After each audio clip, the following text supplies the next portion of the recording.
Bienvenidos a Noches Aterradoras. Hoy les traigo una historia que, sin duda, los dejará sin aliento. Se trata de La posesión de Isabel, un relato perturbador sobre una joven de 13 años que fue atrapada por una fuerza maligna más allá de lo imaginable. Lo que comenzó con pequeñas señales, pronto se transformó en un verdadero infierno para su familia, quienes lucharon desesperadamente por liberarla de las garras de un demonio que no quería soltarla. Prepárense para vivir cada momento de esta escalofriante historia, contada desde la perspectiva de su propia madre. Apaguen las luces y asegúrense de estar preparados. Lo que están a punto de escuchar podría no dejarlos dormir esta noche. Mi nombre es Claudia y soy la madre de Isabel, una niña de 13 años, dulce, inteligente y reservada. Todo comenzó hace poco más de un año, en su primer año de secundaria. Si hubiera sabido en aquel entonces lo que sé ahora, habría hecho cualquier cosa para evitar lo que sucedió, pero el mal que nos invadió fue más astuto y silencioso de lo que jamás pude imaginar. Isabel siempre había sido una niña introvertida, pero noté un cambio inquietante en ella. Todo empezó cuando me comentó, con una voz nerviosa, que algo la observaba por las noches en su habitación. Pensé que era solo su imaginación. A su edad, es normal tener miedos nocturnos, me repetía a mí misma, pero pronto, lo que comenzó como simples quejas de pesadillas se convirtió en algo mucho más oscuro. Las primeras semanas después de que Isabel comenzó la secundaria, noté que se estaba volviendo más retraída. Siempre había sido una niña callada, pero ahora había algo distinto. A veces la encontraba mirando al vacío, con una expresión que no podía entender. En la cena, apenas hablaba, y cuando lo hacía, era solo para murmurar respuestas cortas, casi mecánicas. Asumí que era por el estrés de su nueva escuela, pero pronto me di cuenta de que era mucho más profundo. Una noche, mientras mi esposo y yo veíamos televisión en la sala, escuchamos un golpe fuerte en el techo. Al principio lo ignoramos, pensando que podría haber sido algún animal, pero los golpes continuaron. Subí las escaleras para ver si Isabel estaba bien.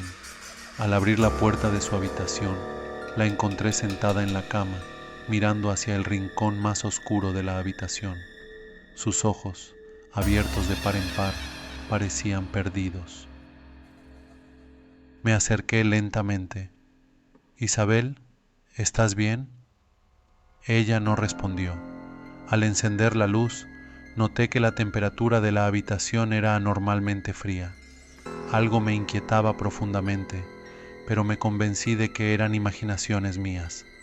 Isabel finalmente parpadeó y volvió en sí, pero su mirada estaba vacía. «Estoy bien, mamá», dijo en un tono monótono. Esa fue la primer señal. En los días siguientes, Isabel empezó a quejarse de pesadillas. Decía que una figura oscura la observaba desde el rincón de su cuarto cada noche, sin moverse ni hablar, solo mirándola. Al principio intenté tranquilizarla, diciendo que solo eran sueños, pero no tardé en darme cuenta de que algo la estaba acechando. Una tarde, mientras limpiaba su cuarto, escuché una risa baja. Al darme vuelta, Isabel estaba de pie detrás de mí, mirándome con una sonrisa que no era la suya. Sus ojos brillaban con una intensidad que me congeló en el lugar. «¿Qué te pasa?», le pregunté, tratando de ocultar mi nerviosismo, pero no me contestó. Simplemente salió de la habitación y se dirigió al baño, como si nada hubiera pasado. En los días siguientes, comenzaron a suceder cosas extrañas en la casa. Las luces titilaban, los electrodomésticos se encendían solos y los espejos de la casa comenzaban a empañarse inexplicablemente, como si alguien estuviera respirando sobre ellos, aunque nadie estaba cerca. Isabel se despertaba cada mañana más cansada y débil, con ojeras profundas y la piel extremadamente pálida. Decía que apenas podía dormir porque sentía que algo la observaba desde las sombras, algo que se acercaba más y más cada noche. Una mañana, mientras estaba desayunando, vi a Isabel en la cocina sirviéndose leche. En cuanto me di la vuelta para ver las noticias en la televisión, escuché un estruendo. El vaso había explotado en sus manos, pero lo extraño no era el accidente en sí, sino cómo reaccionó. No gritó ni lloró, simplemente se quedó ahí, mirando la leche y el vidrio roto esparcido por el suelo, como si no le importara. Sus manos estaban cubiertas de pequeños cortes, pero no parecía sentir el dolor. Pronto comenzaron a suceder más cosas. Empecé a escuchar susurros en el pasillo, siempre a la misma hora de la madrugada. La cama de Isabel a menudo aparecía deshecha en la mañana, a pesar de que me aseguraba de hacerla antes de que ella se fuera a la escuela. Los golpes en las paredes se hicieron cada vez más frecuentes y un olor fétido comenzó a llenar la casa en las noches, especialmente en la habitación de Isabel. Ese olor a azufre y putrefacción era imposible de ignorar. Desesperada, decidí acudir a la iglesia. Hablé con el padre Joaquín, un hombre que había conocido desde mi infancia. Le conté lo que estaba sucediendo en casa y aunque al principio me miró con escepticismo, accedió a visitarnos. Cuando llegó, la atmósfera en la casa ya era sofocante. El aire parecía pesado y una sensación de constante vigilancia llenaba cada rincón. El padre Joaquín se sentó con Isabel, intentando hablar con ella sobre lo que estaba sucediendo. Al principio, ella estaba callada, pero cuando él sacó su crucifijo y comenzó a rezar una oración, Isabel cambió. Sus ojos se volvieron oscuros, casi negros, y comenzó a reírse, una risa que no era de ella, sino algo inhumano. No vas a poder salvarla, dijo con una voz que no le pertenecía. El sacerdote se detuvo, visiblemente afectado, y dejó caer el crucifijo sobre la mesa. Fue entonces cuando sucedió algo increíble. El crucifijo comenzó a vibrar, moviéndose por la mesa como si fuera arrastrado por una fuerza invisible. El padre Joaquín intentó seguir rezando, pero Isabel se levantó y salió corriendo de la habitación, susurrando cosas en un idioma que ninguno de nosotros entendía. El padre me miró, pálido, y dijo que esto era más de lo que podía manejar solo. Sabía que necesitaríamos ayuda especializada. Isabel ya no era la misma. Sus ojos, que solían ser brillantes y llenos de vida, ahora estaban apagados y sombríos. Se había vuelto más agresiva, gritando y rompiendo cosas sin razón aparente. A menudo la encontraba en su habitación hablando sola, pero lo peor era lo que decía. Él está aquí, repetía una y otra vez. Una noche la encontré en el suelo, doblada en una posición imposible. Sus extremidades parecían retorcidas y su cuerpo temblaba violentamente. Gritaba palabras en un idioma que no entendía, uno que nunca habíamos escuchado antes. No era mi hija la que estaba hablando, era algo más, algo que se había apoderado de ella. Isabel comenzó a escribir símbolos en las paredes con su propio líquido vital. No sabía cómo había conseguido herirse, pero los cortes aparecían de la nada. Los símbolos eran perturbadores, figuras geométricas y palabras que parecían estar invocando algo. Intentamos limpiar las paredes, pero los símbolos reaparecían una y otra vez. Los animales del vecindario comenzaron a evitar nuestra casa y nuestros gatos desaparecieron misteriosamente. Las plantas del jardín se marchitaron y el vecindario entero parecía sentirse inquieto cuando pasaban cerca. Era como si la oscuridad que habitaba en Isabel estuviera extendiéndose lentamente. El padre Joaquín nos contactó con el padre Esteban, un exorcista experimentado que había lidiado con casos similares. Cuando llegó a la casa, traía consigo una maleta llena de objetos religiosos y agua bendita. Al entrar, inmediatamente notó el aire pesado y la presencia maligna. Me dijo que este no era un caso común. La entidad que había poseído a Isabel no era un espíritu cualquiera, sino algo mucho más antiguo y poderoso. El exorcismo comenzó a medianoche en la sala de la casa. Isabel estaba atada a una silla, pero desde el momento en que el padre Esteban comenzó a rezar, su cuerpo comenzó a convulsionar. Emitía gruñidos y risas siniestras. Sus ojos, completamente negros, miraban fijamente al exorcista, y de su boca salieron palabras en lenguas que ni siquiera él reconocía. El padre Esteban continuó con las oraciones, pero la resistencia del demonio era feroz. La habitación se llenó de un viento helado, las puertas y ventanas temblaban, y el crucifijo que sostenía el sacerdote comenzó a arder en sus manos, por lo que no pudo terminar el exorcismo. El padre tuvo que retirarse para regresar con más fuerza. La risa de Isabel resonaba en cada rincón de la casa, y por un momento temí que el demonio fuera demasiado fuerte para ser expulsado. Después del primer intento fallido, Isabel se volvió más violenta. Golpeaba a mi esposo y a mí, arañaba las paredes hasta que sus uñas se rompían y sangraban, pero no parecía sentir dolor. Había noches en las que simplemente se quedaba sentada en su cama, mirándome con una sonrisa maliciosa, sus ojos vacíos y llenos de maldad. Una madrugada, 2 días después, cuando todo estaba en silencio, escuché su voz llamándome desde la cocina. «Mamá», decía, pero sabía que no era ella. Al bajar las escaleras, la encontré parada frente al espejo. Su reflejo no coincidía con sus movimientos. Sentí un frío en la columna vertebral cuando su reflejo me miró directamente y sonrió, mientras Isabel mantenía su cabeza baja. Sentí que la oscuridad había tomado completamente a mi hija.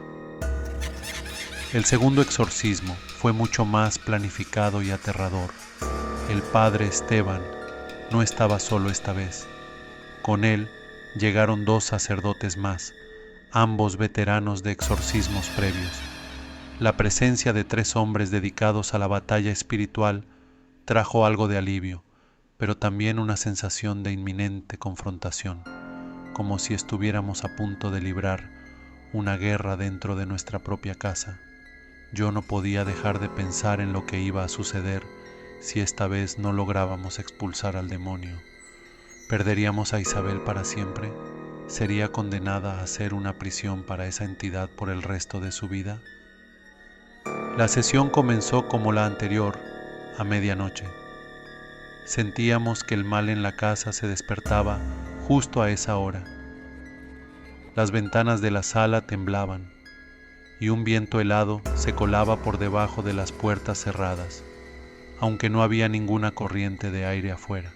A Isabel la habían colocado en la misma silla, pero esta vez las ataduras eran más fuertes. Sabíamos que lo que íbamos a enfrentar no se detendría ante nada. Desde el primer momento en que los sacerdotes comenzaron a rezar, el ambiente cambió.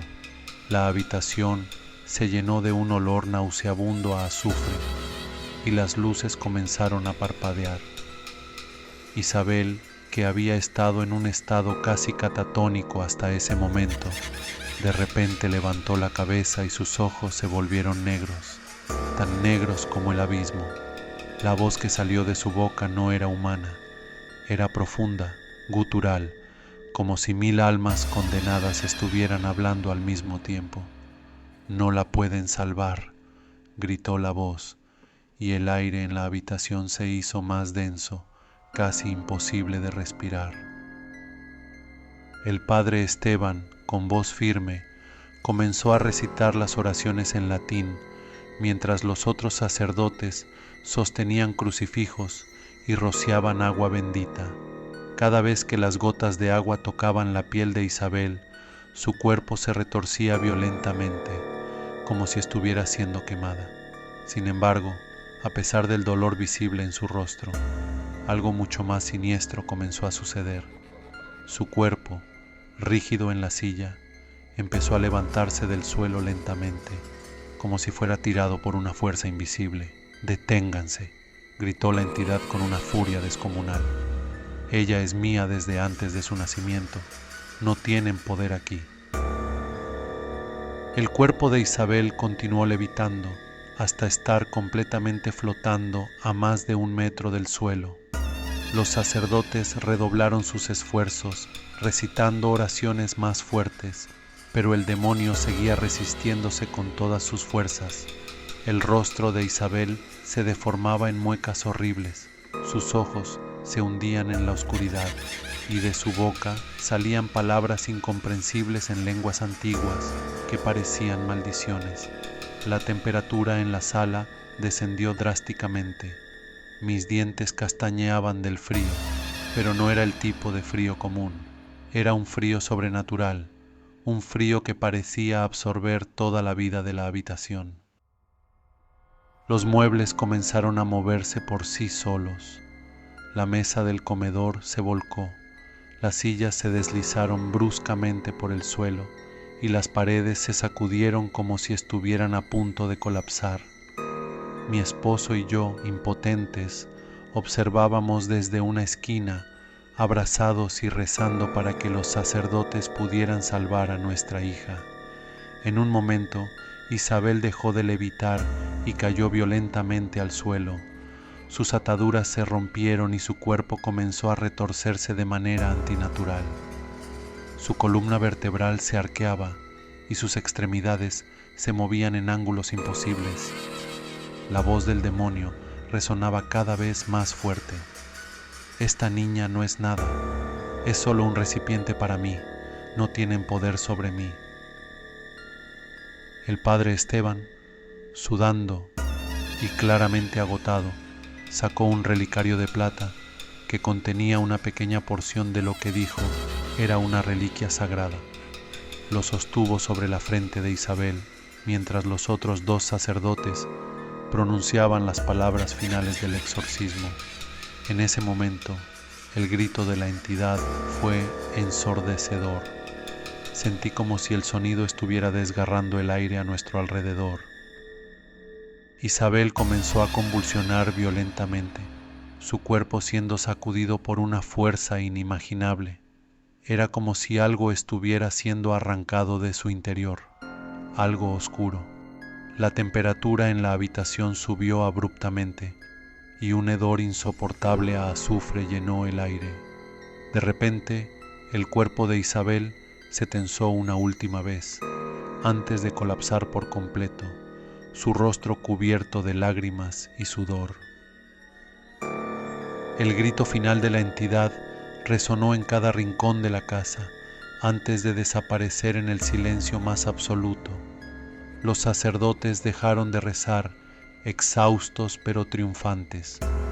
Isabel quedó inmóvil en el suelo por lo que parecieron horas, pero finalmente respiró profundamente y sus ojos, por primera vez en meses, volvieron a ser los de mi hija. El demonio había sido expulsado, pero el costo había sido inmenso.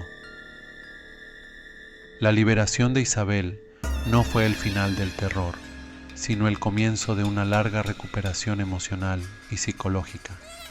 Aunque la entidad había sido expulsada, las secuelas de su posesión dejaron cicatrices profundas en nuestra familia. Isabel, aunque físicamente recuperada, estaba destrozada mentalmente. La primera semana después del exorcismo, apenas podía hablar. Pasaba horas acurrucada en su cama, abrazándose las rodillas, murmurando palabras incoherentes.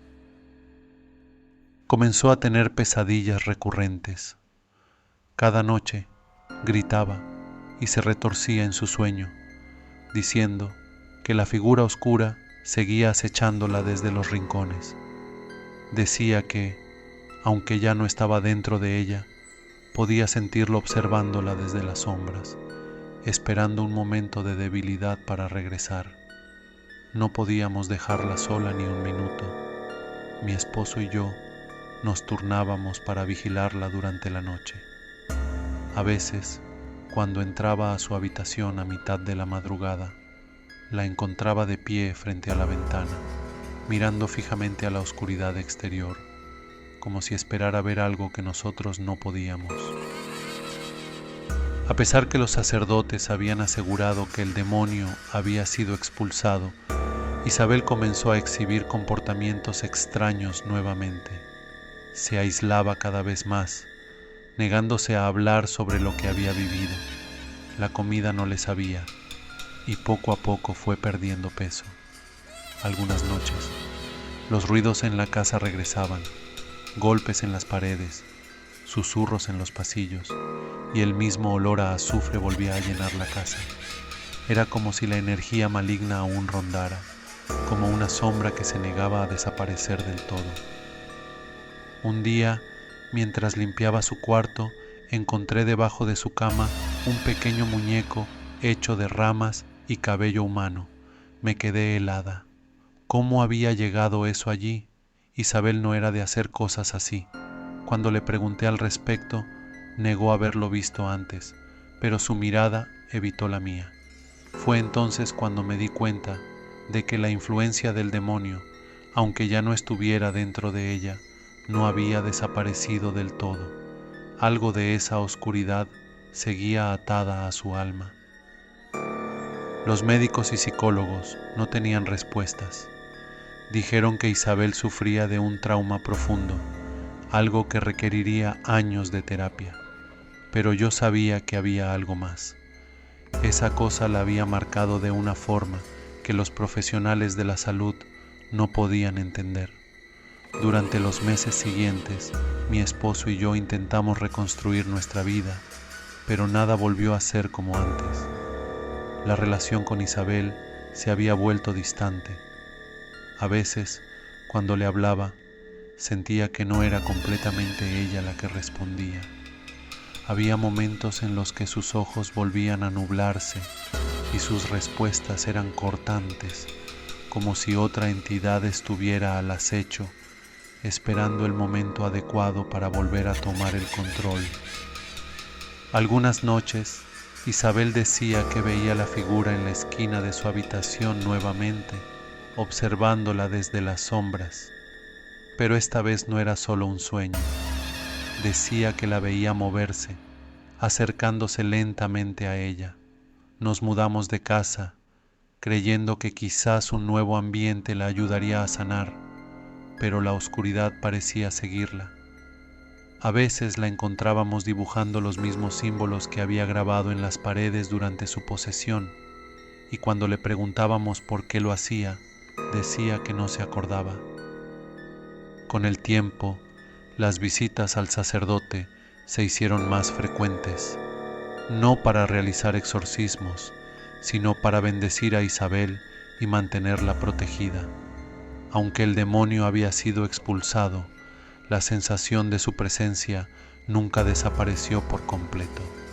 El padre Esteban nos visitaba regularmente, bendiciendo la casa y rezando por ella, pero cada vez que lo hacía, los ojos de Isabel se oscurecían, como si una parte de la entidad aún resistiera dentro de ella. Ahora, meses después, Isabel ha vuelto a la escuela, pero no es la misma niña que solía ser. La sombra de lo que vivió todavía la acompaña. Aunque intenta llevar una vida normal, hay una tristeza y una oscuridad en ella que nunca podremos entender por completo. Y a veces, en medio de la noche, cuando todo está en silencio, escucho los susurros nuevamente. Y así termina la posesión de Isabel. A veces el mal no desaparece por completo, a veces deja cicatrices que nunca se borran.